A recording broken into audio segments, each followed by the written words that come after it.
자, 이정현 새누리당 대표 이제 일주일간의 단식을 마치고 이번에 딱 오늘 퇴원했습니다. 한 묘지를 찾아 입맞춤을 했습니다. 거기가 어디일까요? 소개해드리겠습니다. 그리고 비에 젖은 부산영화제 등 어제 있었던 깜짝스러운 그 태풍이 핥히고 간 그 상처와 관련된 얘기 계속 나눠 보겠습니다. 자, 박수영 기자 나오셨는데요. 이정현 대표 지금 현충원이죠, 여기가? 네, 이정현 대표 오늘 새벽에 퇴원을 하고 첫날부터 찾은 곳인데요. 대전에 있는 현충원을 찾았습니다. 바로 이 한미연합훈련 당시에 지난달에 링스 헬기를 몰다가 숨진 순직한 그 군인의 묘역을 찾아서 참배를 했는데요. 네. 그전부터 다시 사고 났을 때 바로 가고 싶었는데 그때 상황이 좋지 않아서 이번에 찾게 됐기 때문에 퇴원하자마자 바로 찾았고요. 지금 보시는 것처럼 그 묘역에 직접 이렇게 뽀뽀 괜찮습니다. 입맞춤을 하는 모습을 보실 수 네, 있습니다. 입맞춤을 하는 모습인데요. 저 장면, 그 묘토에 입을 맞췄고 흙이 좀 묻어있는 모습 보이죠? 뭔가 옆에서 또 털어주는 것 같습니다. 자, 링스 헬기 조종하다가 3명의 우리 조종사들이 안타깝게 숨졌죠. 자, 저것을 찾아서 이정현 대표 입을 맞췄습니다. 그동안 이렇게 나왔던 것 아마 이런 얘기 때문이 아닌지 모르겠습니다. 우리나라를 이끄는 많은 분들이 헌신하고 희생한 모습이 별로 없었다. 아마 어쩌면 저 장면이 마지막일 거다 하는 칼럼까지 최근에 등장할 정도였죠. 네, 지금 저 장면 기억하시죠? 저기 나오는 장면은 김황식 전 국무총리가 네. 2011년 11월 23일 연평도 포격 도발 전사자의 순직 1주기를 앞두고 어떤 그 현충원을 찾아서 당시 그 비가 상당히 쏟아지는 상황인데도 그 수행원이 사실 우산을 받쳐주려고 하자 치우라면서 그 쏟아지는 장대비를 한 40여 분간 이렇게 맞으면서 그 어떤 정말 추모의 그 아픔을 이렇게 새기는, 이래서 어떤 진정성 있는 총리 행보로 국민과 소통을 한 이런 대표적 사례를 꼽히는데 아마 오늘 이정현 새누리당 대표가 저는 아까 그 흙 묻은 그대로 그 묘비에 입맞춤 한 것도 같은 의미의 어떤 진정성, 내 어떤 자식과 같은, 그리고 어떤 소중한 우리 병사가 이렇게 그 순직한 이런 데에 대한 아픔을 직접 이렇게 그 입맞춤으로 표시하는 이런 그 나름의 진정성의 표시가 아니었을까 이런 생각을 해봅니다. 네, 그 다음에 이정현 대표 이제 퇴원한 후에 대전에 내려갔고요. 또 울산을 직접 방문했죠. 네, 그렇습니다. 저곳을 간 다음에 울산을 갔는데요. 특히 울산 같은 경우에는 이번에 차바 피해가 제일 큰 지역 중에 하나입니다. 지금 보시는 모습인데요. 울산에선 이번 그 태풍으로 3명이 사망을 했잖아요. 그뿐만이 아니고 이 손해액도 거의 121억 가까이 된다고 하니까 그 피해가 참 컸습니다. 이뿐만이 아니고 이정현 대표가 오늘 직접 방문한 이 태화시장 같은 경우에는 완전히 물에 침수가 돼서 그 피해가 정말 컸거든요. 지금 이정현 대표의 모습을 보시면 굉장히 지금 초췌한 모습을 보실 수 있습니다. 자, 바로 이랬던 곳이거든요. 이곳을 찾은 이정현 대표, 내가 한번 무섭게 하겠다 이런 뜻을 밝혔습니다. 뭐라고 얘기했는지 직접 듣겠습니다. 자동차가 나무에 걸려 있고 이런 경우는 참 처음 보는 정도로 행안부 장관한테 협조 요청을 하겠습니다. 모든 부처에 쓸 수 있는 것을 가지고 앉아서 재고 있는 그런 것은 제가 용납을 하지 않겠습니다. 늑장을 부렸거나 한다면 제가 아주 정말 그것은 무섭게 그거 하겠습니다. 그래서 복지부동 내지는 복지안동 이런 거 절대 용납하지 않겠다. 무섭게 하겠다는 얘기를 했군요. 네, 그렇습니다. 그리고 또 어제 태풍 관련 당정 회의가 있었는데요. 어제 당정 회의를 하고 바로 이제 다음 날인 오늘 현장을 찾았습니다. 지금 영상 나오는 것처럼 이번 태풍 피해가 굉장히 심했는데 이제 그 수해 복구도 지금 이제 속도를 내서 이제 시작을 하고 있습니다. 그래서 울산에 있는 그 태화 종합시장도 찾았고요. 그리고 또 울주군에 있는 현대아파트 지하주차장, 이제 그 인사사고가 났던 그런 장소 등도 찾고 또 이제 그 하천 중에 고연천이 있는데요. 그런 고연천 등을 찾아가지고 현장에 있는 수도민들을 위로하고 앞으로의 어떤 복구에 대한 그런 그 의지를 보여줬습니다. 그리고 마지막엔 역시 재난 상황실이 차려진 울산시청을 찾아서 현장에 있는 공무원들을 격려했습니다. 이정현 대표가 현장을 빨리 찾아서 저렇게 공무원들을 질책하는 그 모습을 보여준 것 자체로는 높게 평가를 할 수 있겠습니다만 이런 재난재해에 있어서는 이 도심에서 발생하는 재난재해의 특징이 아주 짧은 시간에 큰 규모로 발생한다는 겁니다. 이번에 울산에서 발생한 이 수재를 한번 살펴보면요. 제대로 된 이 수방시설을 갖추지 않았다는 게 드러나고 있습니다.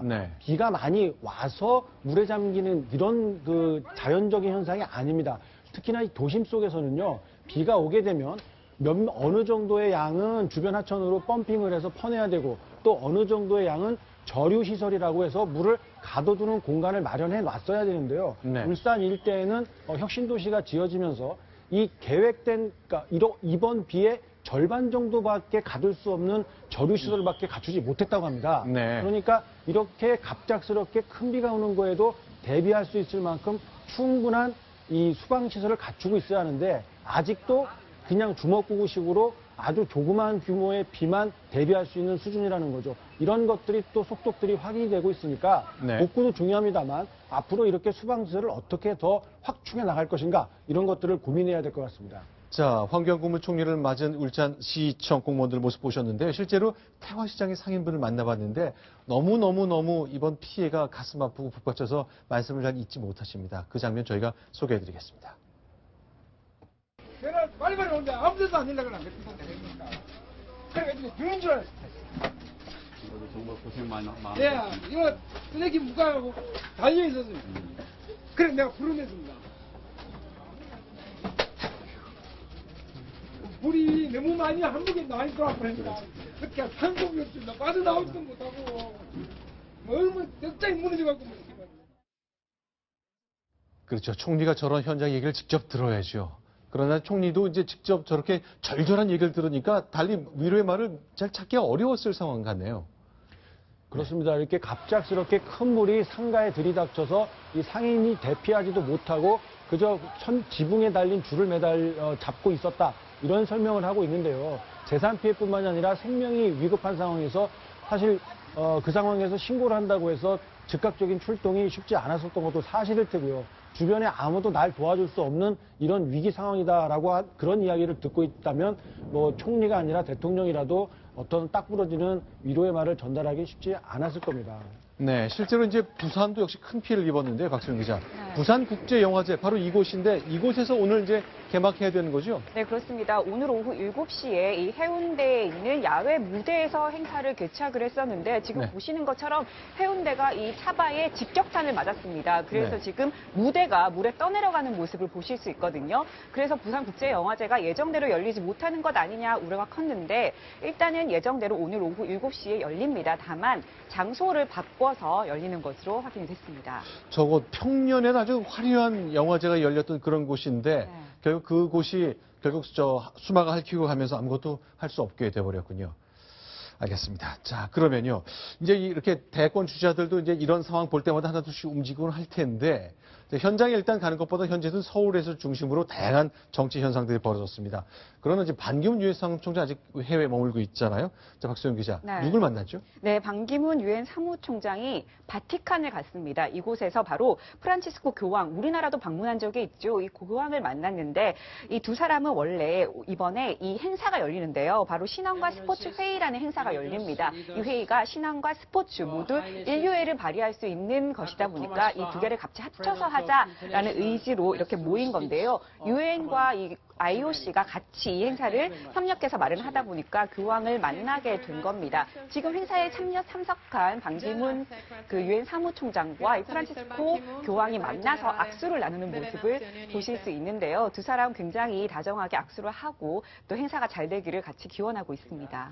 자, 이제 10년 임기를 모두 마치고 연말이 이제 서울로 들어오는데요.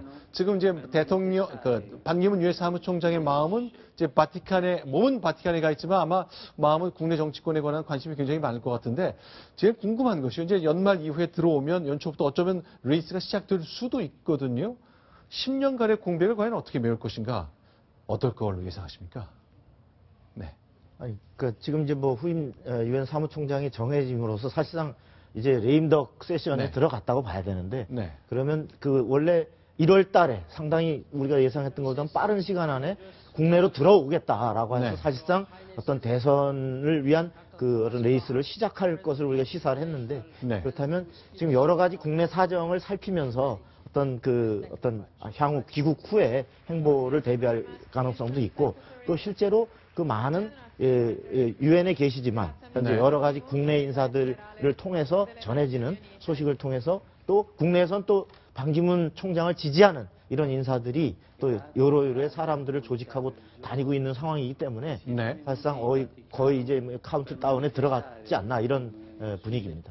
자, 같은 시각 문재인 전 더불어민주당 대표는 메머드급 싱크탱크를 만들었습니다. 지금 저 장면이죠? 네, 그렇습니다. 유력 대선 주자인 문재인 전 대표가 이제 그 대학 교수 500명 정도가 참여한 그런 네. 그 정책 준비하는 싱크탱크를 만들었는데요. 네. 오늘 그 창립 준비 심포지엄이 열렸습니다. 이름은 이제 그 정책 공간 국민 성장인데 이제 그 굉장히 규모가 크기 때문에 또 시기적으로 이런 이슈가 맞물리면서 정치권의 어떤 여러 가지 이목을 끌고 있는데요. 당시에 그 지난 대선 때도 이제 비슷한 그런 조직이 있었습니다. 이제 당시에는 담쟁이 포럼이라고 만들었는데 네. 사실 그 후에 대선 패배 후에 문재인 전 대표가 이런 이야기를 했었는데 네. 당시에 준비가 좀 늦었다. 너무 발족도 늦고 하다 보니까 정책 관련된 그런 준비가 약간 미흡했던 것 같다라는 이야기 했는데 그런 그 잘못을 반복하지 않기 위해서 규모도 키우고 또 이제 시기적으로도 충분한 그런 그 여유를 두고 준비 작업을 하는 것 같습니다.